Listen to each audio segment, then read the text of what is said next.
Salut à toutes et à tous et bienvenue dans ce nouveau tutoriel Photoshop. Quand on commence à utiliser le logiciel, on peut parfois être un peu perdu.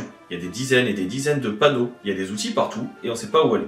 Et bien aujourd'hui je vous propose une vidéo qui va vous permettre de découvrir les panneaux les plus importants, les panneaux incontournables de cette formation. Vous y découvrirez comment ils fonctionnent, à quoi ils servent et comment les utiliser.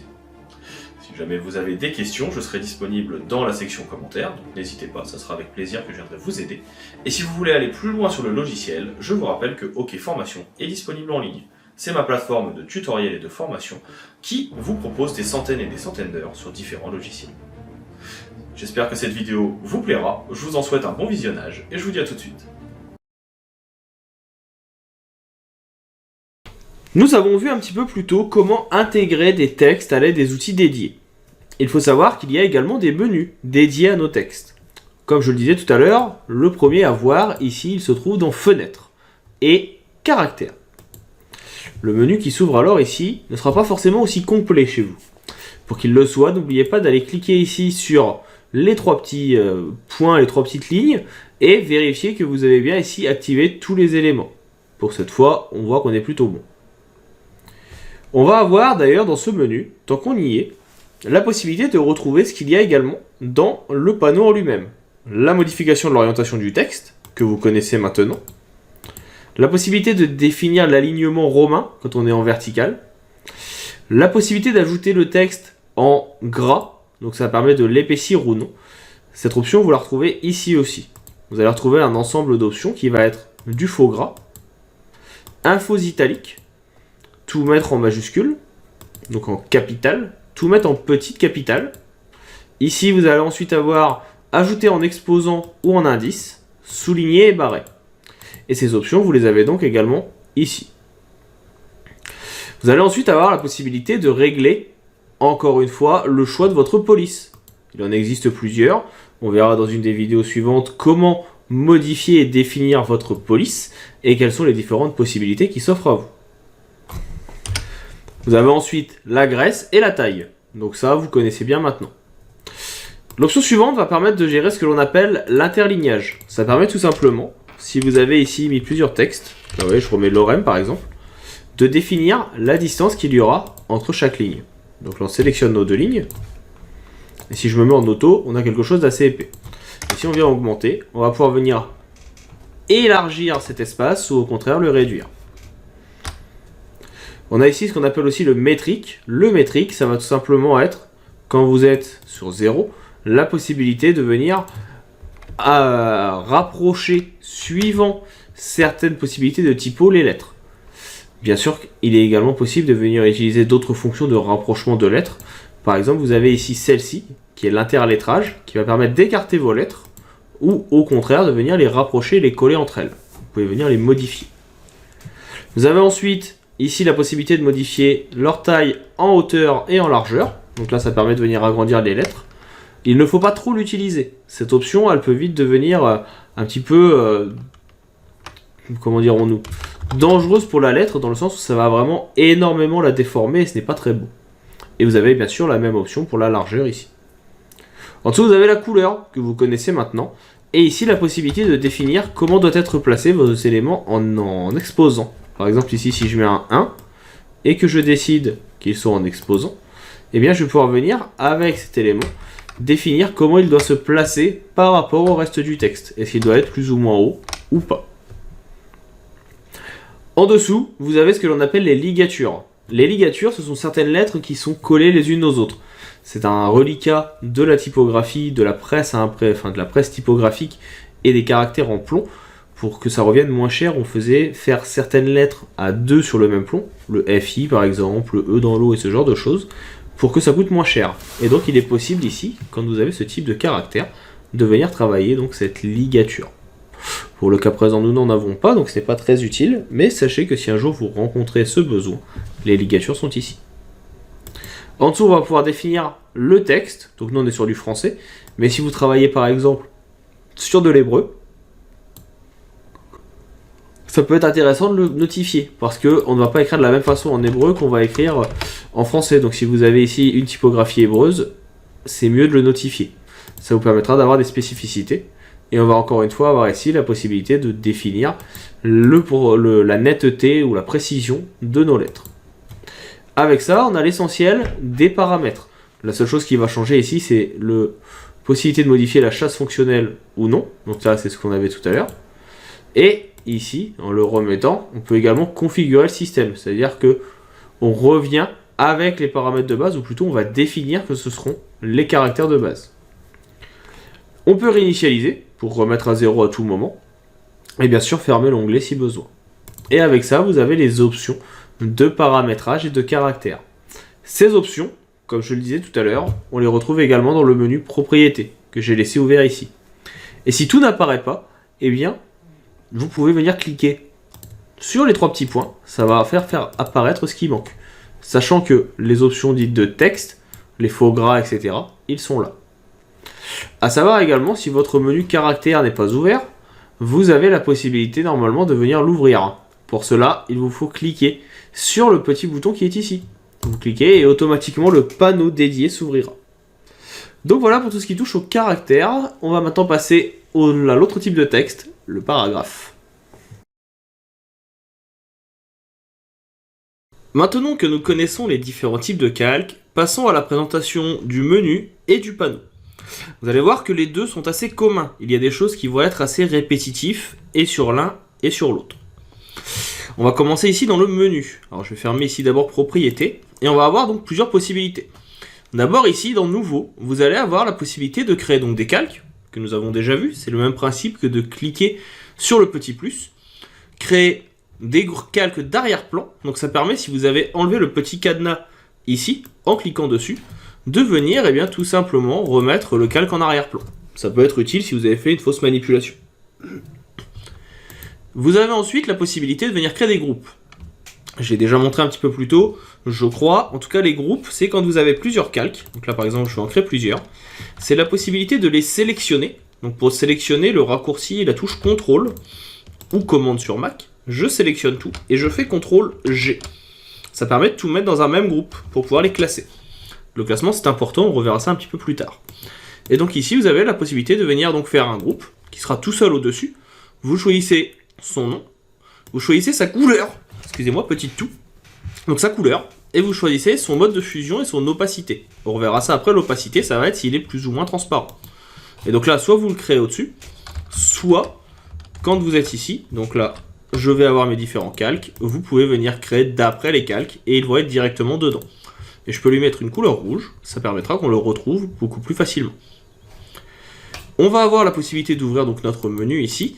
Après, vous allez avoir tout ce qui va toucher au plan de travail. Ça, je vous montrerai ça un petit peu plus tard. On va faire une vidéo dédiée, parce que c'est une spécificité, les plans de travail. La possibilité d'y avoir une image à partir de calque, donc ça la convertira en calque dynamique. Vous avez la possibilité aussi, si vous avez fait un élément graphique, donc là par exemple, imaginons que j'ai fait un carré noir, de venir exporter les spécificités de ce carré en CSS. Le CSS, c'est tout simplement du code qui permet d'être utilisé pour venir placer des éléments sur un site internet. Et vous avez également une copie SVG qui est possible. Le SVG, c'est un format de fichier qui fonctionne sur du vectoriel et qui est utilisé également sur internet, sur les sites internet, pour venir créer des documents.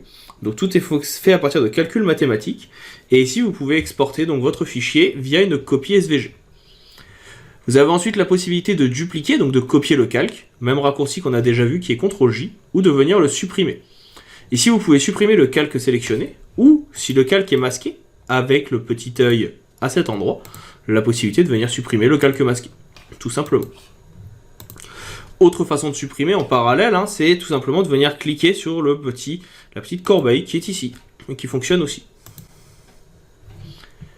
Toujours dans les calques, ensuite, on va avoir la possibilité de venir faire des exportations. Donc là, en cliquant sur ce bouton, exportation rapide, vous allez avoir un nouveau menu qui va vous exporter tout simplement le calque sélectionné en PNG directement à l'endroit souhaité. Et sinon, vous avez exporter sous. Exporter sous, je referai une vidéo dédiée sur le sujet, c'est un petit peu plus complexe, mais comme son nom l'indique, ça permet d'exporter votre élément. On a ensuite tout ce qui va être renommé un calque ou ajouter des styles. Les styles, pareil, on fera une vidéo dédiée juste après dans ce chapitre où je vous expliquerai les différents styles de calque qui existent. On va avoir ensuite, toujours dans Calque, la possibilité de venir mettre des filtres dynamiques. Donc ça, je reverrai ça un petit peu plus tard avec vous. C'est tout ce qui va toucher au calque dynamique que j'ai présenté dans la vidéo précédente. On va ensuite pouvoir créer des calques de réglage, comme on a déjà vu, que vous reverrez un petit peu plus particulièrement. C'est le même principe que si vous veniez cliquer sur le petit cercle qui est bicolore ici. Je ne rentre pas dans les détails, je vous expliquerai tout ça. Vous avez aussi option de contenu qui permet tout simplement, là, le contenu c'est de la couleur, de venir changer la couleur. Ensuite, vous avez la possibilité de venir ajouter un masque de fusion. Donc là, on a déjà vu aussi que c'est en simplement cliquant sur le petit bouton qui est ici, un cercle dans un rectangle. Et donc là, je vais pouvoir venir dedans, définir si je veux le faire apparaître, le masquer, le supprimer le lien ou non. Là, pour l'instant, on va le laisser, on le réutilisera après. On a la possibilité aussi de venir faire un masque vectoriel. Pour l'instant, vous ne pouvez pas le réaliser, parce que déjà, ça se fait sur une photo en général. Donc là, par exemple, il faudrait que je vienne faire fichier importer une photo, ou que je vienne la faire glisser. Donc là, je vais aller chercher ma petite photo. On va l'importer. On va importer une petite photo de lapin, qui est ici, que je vais mettre en bas. Comme ça, ça permettra qu'on puisse voir aussi les spécificités. Donc là, on a bien le petit lapin. Et donc, la spécificité, c'est que quand vous allez pouvoir venir sélectionner un élément, vous aurez la possibilité de venir faire un masque vectoriel et de le faire apparaître. Donc ça, on reverra ça dans la partie détourage. Pour l'instant, c'est pas forcément quelque chose qui nous sera utile. Toujours dans les calques, créer un masque d'écrêtage. Alors ça, le masque d'écrêtage, c'est assez intéressant, souvent méconnu et oublié. Comme je vous l'ai expliqué, il est possible parfois que des éléments se superposent. Comme le calque rouge est au-dessus de la pile, forcément, il cache ce qui est en dessous. Maintenant, imaginons que j'aimerais que ce carré rouge n'apparaisse que sur le calque qui est en dessous, pas sur le blanc. Eh bien, il a une petite spécificité. Ici, on peut faire donc créer un masque d'écrêtage. Je clique dessus, et automatiquement, en fait, le calque rouge ne sera plus visible que sur le calque qui lui est inférieur. On ne le verra donc pas si il n'y a pas le calque inférieur qui est disponible. Et d'ailleurs, si je viens le rendre invisible, le calque rouge disparaît aussi. L'écrêtage est repérable ici à la petite flèche que vous voyez. Bien sûr, vous pouvez venir le remodifier ici en annulant le calque d'écrêtage ou le masque avec Alt, CTRL plus G. Vous avez ensuite une partie objet dynamique. Encore une fois, je ne rentre pas dans les détails ici. Je ferai une vidéo dédiée pour vous expliquer les différences entre les spécificités, les liaisons, les liens de la bibliothèque, etc., etc. Retenez juste que vous retrouverez énormément d'options dans ce menu. Pareil pour les calques vidéo. Vous savez maintenant, et je l'ai expliqué en introduction, quand j'ai fait les nouveaux documents, qu'il est possible de faire du montage vidéo dans Photoshop. Eh bien, dans le chapitre dédié à la vidéo, on parlera donc des calques vidéo qui sont disponibles ici. Pixelisation, ça va permettre de venir pixeliser par exemple des éléments spécifiques. Là, on a un calque vectoriel de fond et de forme. Eh bien, je vais pouvoir venir tout simplement le vectoriser, le pixeliser, excusez-moi, j'ai un petit peu mal à la gorge. Donc le pixeliser, pour pouvoir venir modifier justement et que ça ne soit plus un calque à part. Par contre, il perdra ses spécificités liées au fait qu'il est dynamique. On va avoir la possibilité de créer des tranches à partir d'un calque. Retenez bien, on reverra les tranches un peu plus tard, c'est pour de la découpe d'image. Et donc là, vous voyez qu'il a découpé notre image en différentes sections par rapport à notre calque. Toujours dans des possibilités, vous avez donc associé, CTRL G, qu'on a déjà vu, qui permet de faire un groupe, de supprimer un groupe, donc là le dissocier, ou de cacher les calques. C'est l'équivalent du petit œil que je vous ai montré tout à l'heure. Aligner va permettre de passer et de déplacer votre forme. Donc là par exemple, notre petit lapin est arrière le carré rouge. Si je viens mettre en arrière, ça va reculer d'une ligne mon élément. Donc là maintenant, hop là j'ai déplacé un peu la fenêtre, on va la remettre droite, ça sera mieux. Donc là maintenant, si je viens remettre disposition en avant, le carré repasse devant. C'est le même principe que de venir le faire manuellement, en restant cliqué. De cette façon, vous pouvez placer vous-même vos éléments comme vous le souhaitez. Associer des formes, c'est quand vous en avez plusieurs. Donc là, imaginons que j'ai deux formes. On a ici par exemple une rouge et une rose. Je peux sélectionner les deux, toujours en appuyant sur la touche CTRL. Et là, dans Calque, maintenant, je vais avoir associé des formes. Plusieurs possibilités. Les fusionner, les soustraire à l'avant. Donc là, hop, vous voyez, maintenant ça ne fait plus qu'une seule forme. Je vais avoir la possibilité de venir ici soustraire, donc ça va découper la forme du dessus dans la forme du dessous, en gardant toujours la couleur de celui qui est au-dessus. On va avoir la possibilité ici de ne garder que les endroits où ça se chevauche, donc on voit bien que c'est ici. Alors on a toujours les formes qui apparaissent, qui peuvent être en plus réutilisées, comme vous le voyez. Et enfin, on va avoir la dernière partie, donc la dernière disposition, donc là je garde toujours les deux, qui va être ici soustraire. Et en fait on ne supprimera que la partie centrale, où il y a des chevauchements. Donc voilà pour ces deux zones.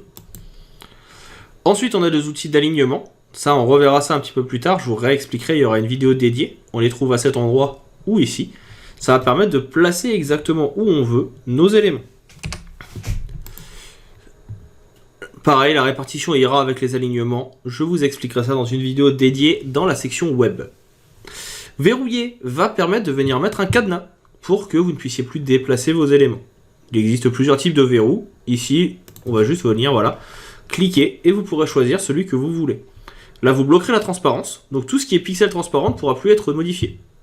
Ici, vous bloquez l'image, tout ce qui est image ne pourra plus être déplacé ou modifié. On bloque la position, ou on empêche, par exemple ici, d'avoir des masques d'écrêtage, ou on bloque tout. Là, je ne vais rien bloquer, vous avez compris le principe. Enfin, on va avoir la possibilité de lier les calques entre eux. Donc là, vous voyez que maintenant, quand j'ai cliqué, ces calques ont un petit cadenas. Ça veut dire que si j'en déplace un, les deux seront automatiquement liés. Et les deux seront toujours déplacés ensemble. Enfin, pour finir, vous avez la possibilité donc de rompre le lien, de fusionner les calques. Ça veut dire qu'on va venir aplatir tous nos calques. Pour ça, là par exemple, si je viens rompre le lien, si je viens ici faire fusionner, donc je sélectionne les deux, calque, fusionner, et bien maintenant j'en ai plus qu'un seul. Il me les a fusionnés. Le raccourci c'est CTRL-E, ce qui est assez intéressant et assez rapide. On peut demander à fusionner tous les calques qui sont visibles, donc là ça aplatirait un petit peu tout, ou si même il y a des calques invisibles, tout aplatir. Donc comme ça permet que tous nos calques deviennent maintenant en arrière-plan. Vous voyez, hop, je reviens en arrière, tout est à plat. Ça c'est vraiment à utiliser en fin de projet, mais c'est vachement destructif, donc on va éviter d'utiliser ça. Et avec ça, vous avez vu donc toutes les options du menu. Il faut savoir que toutes ces options, on les retrouve donc également directement dans le panneau. Par exemple, ici, on va retrouver aussi ce qu'on appelle l'opacité, qui va permettre de rendre plus ou moins transparent un élément. En plus de l'opacité, vous avez le fond. Alors le fond, la différence qu'il va y avoir, c'est que quand vous allez jouer avec les modes de fusion, alors là ça se voit pas trop, mais ça sera quand même pris en compte. Donc il y aura certaines spécificités qu'on reverra ensemble. Retenez juste que l'opacité va tout changer, et le fond ne modifiera pas les effets de style qu'on va ajouter par la suite. Les effets de style qu'on verra dans la vidéo juste après celle-ci. On va avoir ici nos différents verrous, que vous avez déjà vus. Donc comme je le disais tout à l'heure, imaginons, j'ai une image, donc là je vais pixeliser celle-ci. Imaginons, je veux verrouiller les calques transparents. Et bien maintenant, même si je prends un pinceau, qu'on a déjà rapidement croisé tout à l'heure, même si je viens peindre, si je prends mon pinceau c'est mieux, même si je viens peindre sur les zones transparentes, avec du noir, vous voyez que rien n'apparaît. Alors que sur mon lapin, c'est visible. C'est parce qu'on a bloqué ces pixels. Ici, vous pouvez bloquer le pinceau. Donc là, vous voyez, elle vous le dit, le calque est verrouillé, pas de pinceau. Là, vous pouvez débloquer le déplacement. Donc là, je peux faire ce que je veux, pas de déplacement. Ou bien, ici, il sera possible de venir déplacer le fait d'avoir des imbrications de calque dans les plans de travail et à l'extérieur. Enfin, ici, on peut tout bloquer. C'est l'équivalent d'un arrière-plan.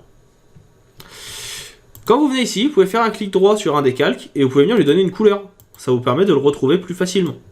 Si vous avez donné une couleur à un groupe, tous les calques qui sont dedans auront cette couleur. Mais si vous le sortez du groupe, hop, là, comme je viens de le faire, il gardera sa couleur, mais vous pourrez venir le mettre dans une autre.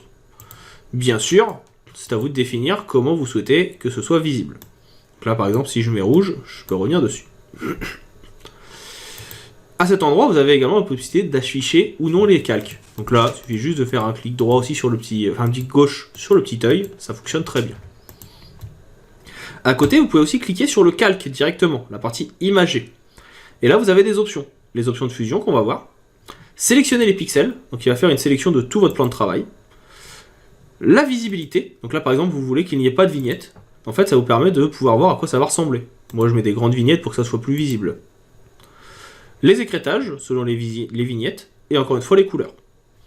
Et si maintenant vous cliquez sur le texte, qui est ici, vous retrouvez d'autres options que vous avez déjà vu, hein. Option de fusion, copie, dupliquer, supprimer, bref, tout ce qu'on a vu dans le menu est également disponible ici.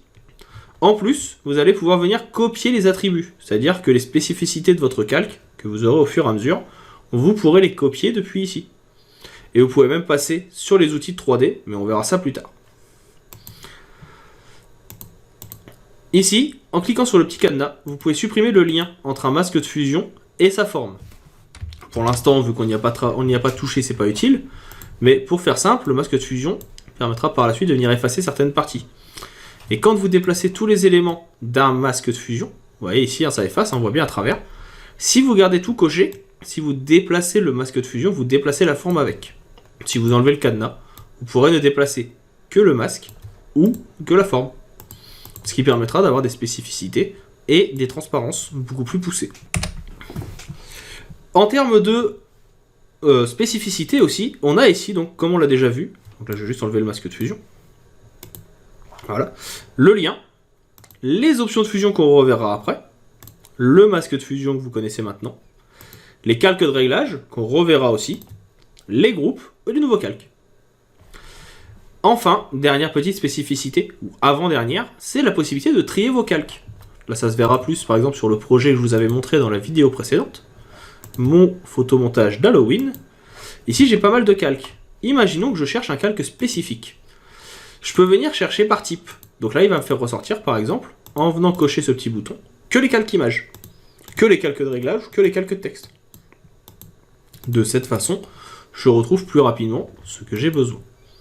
Je peux chercher par nom, si j'ai bien renommé mes calques. Je rappelle que pour renommer un calque, il suffit de double-cliquer dessus. Là, je vais pouvoir venir le retrouver. Par exemple, là, je cherche un calque qui s'appelle 5212. En tapant 521, il va ressortir. Je peux faire des recherches par effet. Là, j'en ai pas forcément, mais vous verrez les effets après. Des effets par mode.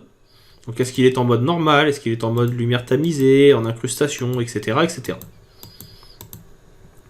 Est-ce qu'il a un attribut spécifique? Donc là, par exemple, je veux qu'il soit visible, verrouillé, invisible ou autre. Vous avez énormément de possibilités de rechercher votre calque. Quand il y en a beaucoup, ça permet de les retrouver beaucoup plus facilement.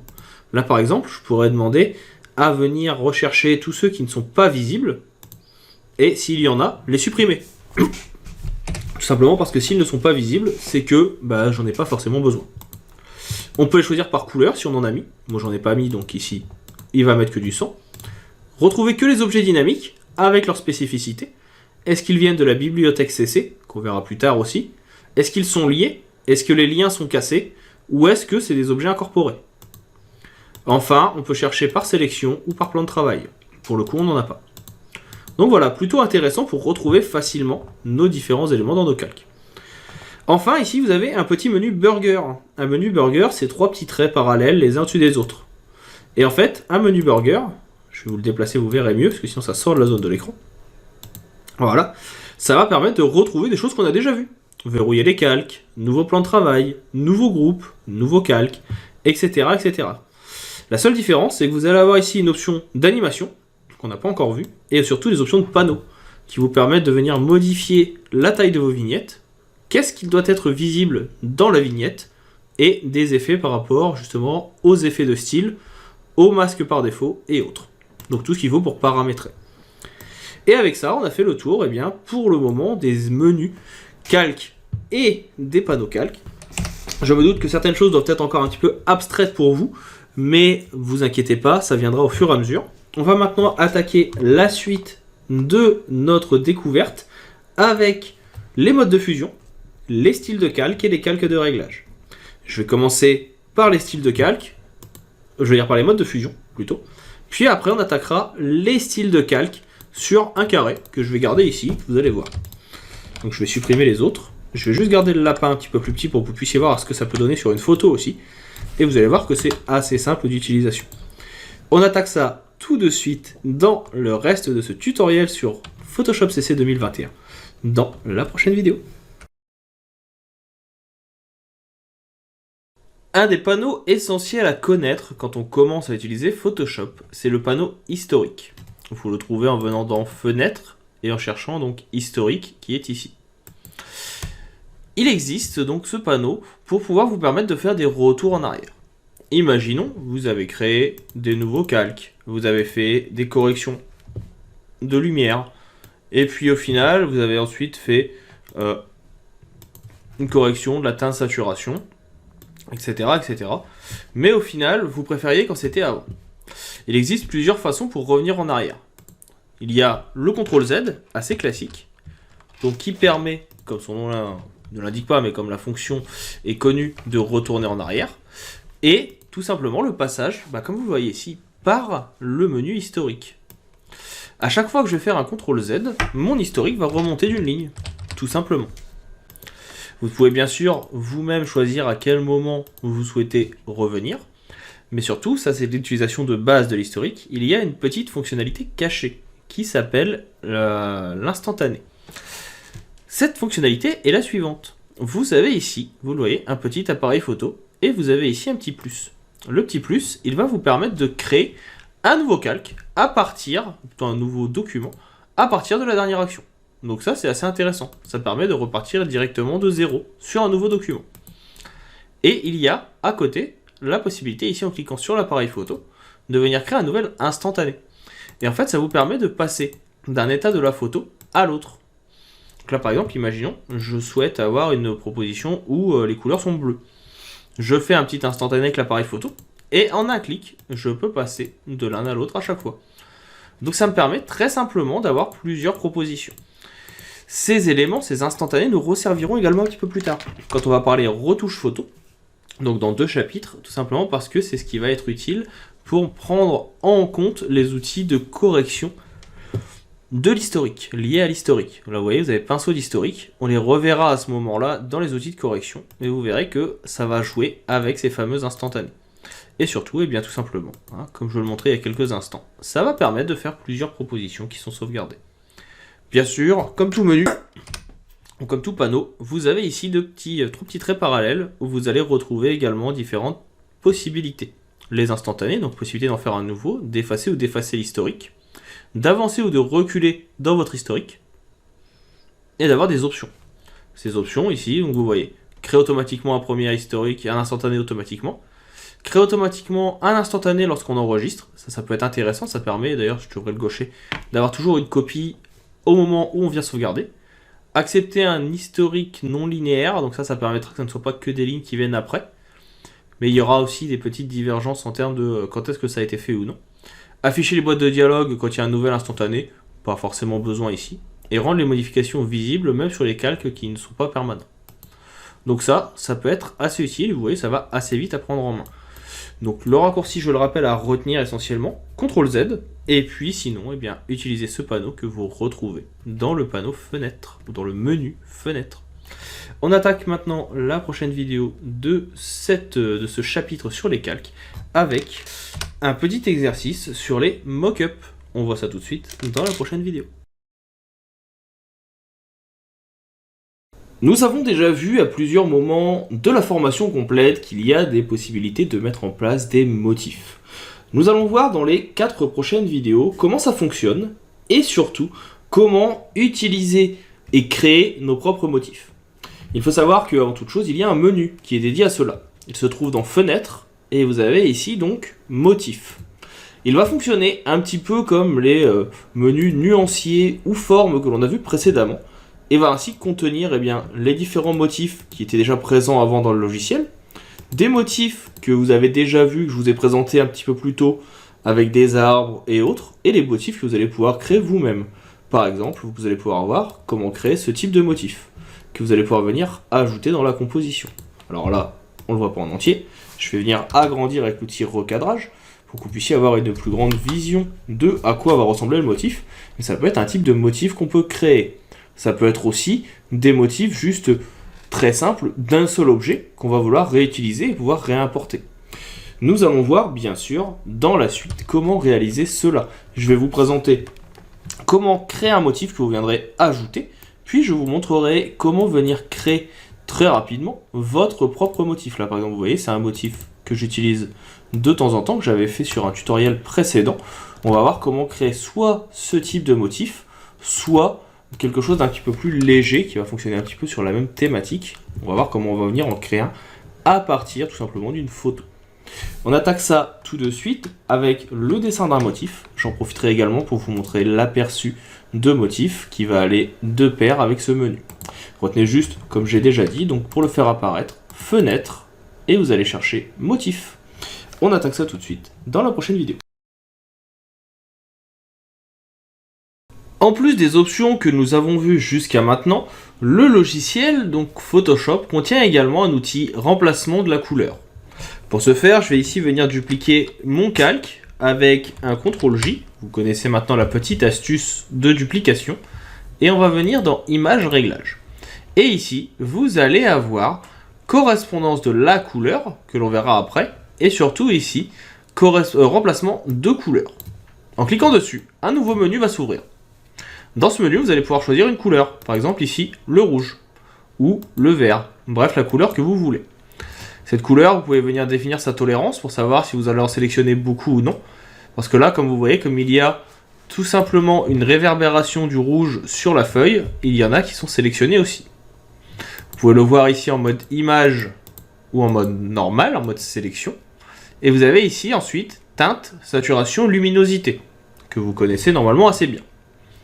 Teinte va vous permettre ainsi de venir modifier la colorisation de votre objet. Ici, vous trouvez qu'il n'y a pas assez d'éléments sélectionnés et que tout n'est pas changé. Vous augmentez la tolérance et petit à petit, le logiciel va venir définir la couleur principale à sélectionner et en jouant sur la teinte, vous allez pouvoir venir changer le tout. S'il n'y a pas assez de couleurs de sélectionner, vous voudriez par exemple, là quand vous venez zoomer, avoir un petit peu plus de bleu maintenant à cet endroit. N'oubliez pas qu'ici, vous avez la possibilité déjà de désélectionner groupe isolé de couleurs, mais surtout de venir cliquer sur le petit plus ici. Et en cliquant sur ce petit plus, vous allez pouvoir ainsi venir ajouter des couleurs supplémentaires. Donc là, je clique, il ajoute les zones colorimétriques ici à ma sélection, et ainsi, il viendra en corriger aussi les couleurs. Là, j'ai zoomé un petit peu, le logiciel a un petit peu de latence due à la grandeur de ma photo. Et donc comme je le disais, en cliquant sur le petit plus, si maintenant je viens ici cliquer sur la partie rouge, elle va être ajoutée et elle va être également modifiée. Je vais également pouvoir cliquer sur cette zone qui va venir l'ajouter et petit à petit vous allez pouvoir venir ajouter les zones manquantes. Alors bien sûr, ce n'est pas l'outil le plus précis du monde, ça peut prendre un petit peu de temps, mais il a le mérite de fonctionner et de permettre très rapidement une correction colorimétrique. Je clique sur OK, c'est validé. Et si je dézoome, on voit que la correction a été rapidement faite. Donc voilà, l'outil est assez utile. Personnellement, je trouve ça assez intéressant. Ça va assez vite, c'est pour ça que je voulais vous le recommander. On va maintenant passer à la dernière option de ce menu réglage à connaître, qui est tout simplement le correspondance de la couleur, à ne pas confondre avec quelque chose qu'on a déjà vu un petit peu plus tôt, qui est tout simplement correspondance de couleur, qui est un calque de réglage. On attaque ça donc automatiquement dans la prochaine vidéo. Nous avons vu tout à l'heure avec les actions qu'il est possible de venir réaliser des choses en automatique. Mais vous vous doutez bien que s'il y a plusieurs photos, par exemple si je suis sur un shooting et que je veux retoucher la luminosité de la même façon partout, ou que je veux faire un détourage sur énormément d'éléments, que ça risque d'être un petit peu long. Pour compenser cela, on a la possibilité ici de venir faire de l'automatisation. Donc c'est dans Fichier, Automatisation, et on va avoir ici Traitement par l'eau et Créer un droplet. Vous allez voir que c'est assez intéressant. Traitement par l'eau, le premier qu'on va voir ici, va vous ouvrir un menu. Ce menu, il va vous permettre de venir choisir une action. Là par exemple, je vais prendre le glitch qu'on a fait tout à l'heure. De choisir un dossier, ou alors directement des fichiers ouverts si vous en avez. Moi je vais aller chercher un dossier que j'ai réalisé dans notre petit tutoriel. J'ai juste fait un petit dossier que j'ai appelé traitement par l'eau. On le sélectionne. On va préciser ce qu'on veut mettre dedans et ce qu'on veut prioriser. Donc là, bien sûr, l'ouverture des fichiers. On inclut les sous-dossiers s'il y en a. Et on supprime les différentes boîtes de dialogue et avertissements pour ne pas être embêté et devoir les valider. S'il y a une erreur, on arrête ou alors on les note au choix et on choisit où est-ce qu'on les enregistre. Ensuite, on va avoir la destination, c'est-à-dire où vont se trouver nos retouches. Soit il n'y a rien et ça restera ouvert en onglet, soit on enregistre comme on le souhaite dans un dossier spécifique. Donc là, on définit aussi la priorisation, ça vous met un petit message qui est celui-ci. Lorsque cette option est activée, les fichiers ne sont pas enregistrés dans le dossier de destination par des étapes enregistrées sous de l'action. En l'absence d'étape enregistrée, aucun fichier n'est enregistré. Comme moi j'en avais pas mis, il n'y en a pas forcément, faut le savoir. Mais dans tous les cas, si vous le cochez, vous avez la possibilité ici de venir ensuite définir où est-ce que ça va être enregistré. Dans le dossier, vous avez même ici la possibilité de définir la nomenclature, le nom du fichier, puis l'extension. Mais vous pouvez aussi venir définir que vous voulez un nom de document, un numéro de série, une date, etc., etc. Pour le moment, moi je vais mettre 100, c'est juste pour tester. Et là, si vous voyez, je clique sur OK. Automatiquement, il va aller me chercher toutes les photos que j'ai mis dans le dossier, il y en a 4. Et il va me faire l'effet de glitch que j'avais prévu. Alors là, on voit qu'il n'est pas encore adapté, on avait déjà vu ça la dernière fois. Mais ici, vous voyez que tout a été mis en place. Et j'ai plus qu'à venir ensuite adapter pour que ça fonctionne. Donc voilà pour ce petit traitement par lot. C'est assez intéressant, c'est assez rapide. Donc je trouve que déjà ça fait gagner pas mal de temps. Sachant que vous pouvez ouvrir jusqu'à une centaine d'onglets, autant en profiter. La deuxième possibilité, c'est de venir faire, toujours dans automatisation, ici, le créer un droplet. Le droplet, vous avez la même fenêtre que tout à l'heure. Là, on va venir le faire par exemple avec détourage. Je clique sur OK.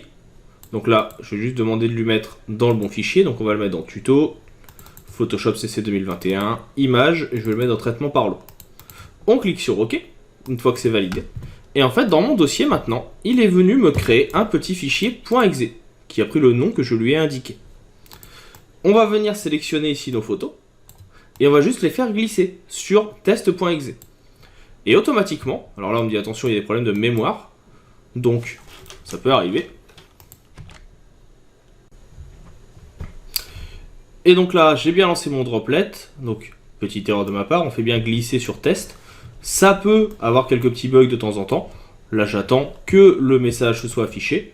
On clique sur continuer parce que j'avais mis les petits messages d'ouverture au début pour dire attention, il faudra corriger. On les valide. Là, je vous invite avant de faire le droplet, ce que je n'ai pas fait ici, à venir supprimer cette petite interrogation, cette petite phrase. Donc là, je vais juste arrêter parce que du coup, je l'avais lancé 2 fois. Mais vous voyez que automatiquement, et bien, du coup, il m'a détouré bien comme il faut mes différents éléments. Donc, je ne veux pas m'en plaindre, j'ai gagné un petit peu de temps, ça s'est fait avec ce petit droplet très très vite. L'étape suivante, dans l'automatisation, qui est disponible aussi, c'est ce qu'on appelle la présentation PDF. Je ne l'avais pas précisé avant, mais c'est quand même intéressant de le voir. On clique dessus, et donc là, vous allez pouvoir venir choisir des photos. Donc là, je reprends mes 4 photos. Choisir, si vous voulez, une présentation, donc avec ici une sorte de diaporama. On va faire les deux, hein, de toute façon, pour que vous voyez la différence. Ou ici, document multipage. L'arrière-plan, la police d'écriture. Est-ce qu'on veut voir apparaître, par exemple, le nom et l'extension. On peut faire apparaître aussi le titre, la description et autres métadonnées. Et on clique sur enregistrer. Toujours dans le même dossier. Donc là, je vais revenir ici. Le mettre dans mon dossier traitement par lot pour le retrouver plus facilement. On enregistre.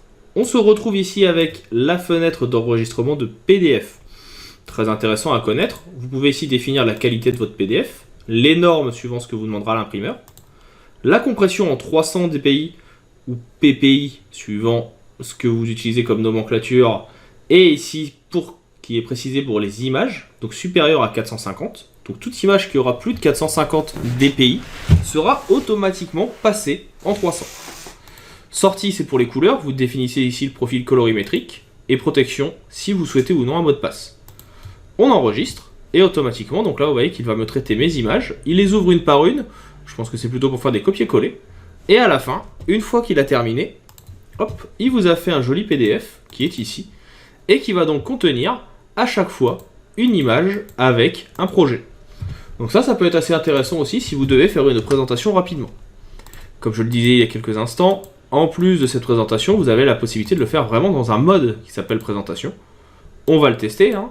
On vient ici ouvrir. On veut une avancée toutes les 1 seconde, parce que je ne veux pas non plus y passer des heures, avec différents types de transitions, des volets, des zooms, des scintillements, des poussées ou autres. Nous, on va juste faire par exemple ici un volet horizontal. On boucle la dernière page pour que ça ne s'arrête jamais et on lance. On vient définir l'endroit, donc pareil, hein, on va revenir ici dans le même dossier. Alors, pas PSD, c'est image, traitement par lot et OK. On enregistre. Il rouvre ici les différents fichiers encore une fois pour observer en quoi ça consiste. Et une fois qu'il a terminé, on a notre PDF qui est là. Et on peut l'ouvrir. Et automatiquement, donc on nous dit attention, essayez de passer en mode plein écran. Ça permet donc d'avoir le maximum d'infos. Donc là, vous avez une petite coupure pour votre part parce que j'ai un très grand écran. Mais en tout cas, les animations sont disponibles. Il faut bien sûr par contre passer en mode plein écran. Je ne peux pas vous le prouver sans enregistrer mon écran, mais étant sur un très très grand écran, je ne peux malheureusement pas faire autrement.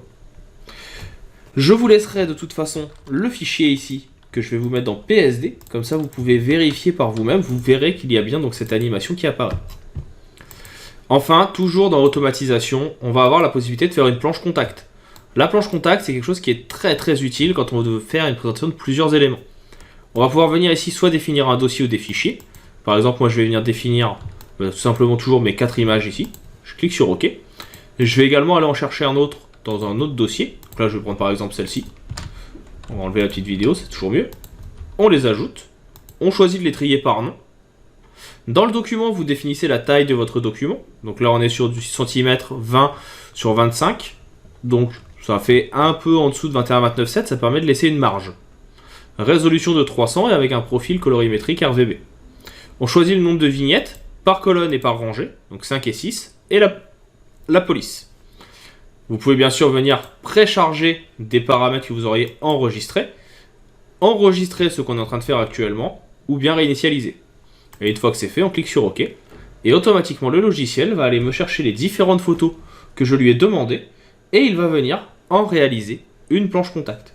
Ça peut bien sûr prendre un petit peu de temps, suivant le nombre de photos que vous avez demandé, suivant aussi le nom des fichiers, parce qu'ils vont être ajoutés en tant qu'extension, en tant que titre des photos. Donc là pour l'instant vous voyez bien avec mon curseur que ça charge, mais on voit que dans les calques, ça travaille également. Ce qui peut prendre, comme je le disais, un petit peu de temps. Sachant que j'ai mis 7 ou 8 photos, il y a quelques photos à traiter, sachant qu'il doit les adapter en termes de taille, il doit les adapter sur la planche contact. Et là, on a automatiquement, vous voyez, toutes nos images qui apparaissent et qui sont adaptées.